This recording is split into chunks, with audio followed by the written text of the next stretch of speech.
Guys അപ്പതാ Labubu. അപ്പൊ finally നമുക്ക് ലബൂബു കിട്ടിയിട്ടുണ്ട്. അപ്പൊ എന്താ സംഭവം എന്നുള്ളത് നമുക്ക് നോക്കാം. ഓപ്പൺ ആക്കി നോക്കട്ടെ.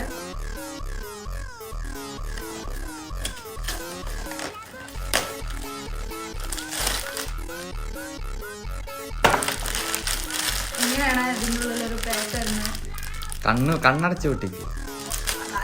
കണ്ണുവിട്ട്.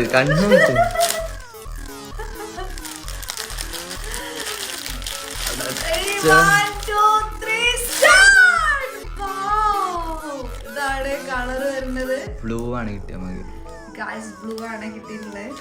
ഇതിന്റെ കൂടെ എന്തോ ഈ ഒരു സംഭവം, പിന്നെ അതിനുള്ളൊരു റിങ്ങും കൂടി ഉണ്ട്. ഇത് ഞാൻ 40 ദിർഹംസാണ് ഗൈസ് ഇതിന്റെ റേറ്റ് വരുന്നത്. പല റേറ്റിലുണ്ട്, പക്ഷെ ഞാൻ വാങ്ങിയത് 40 ദിർഹംസിലാണ്. ഇതാണ് ഈ ഒരു സംഭവം വരുന്നത്. രസമുണ്ടല്ലേ?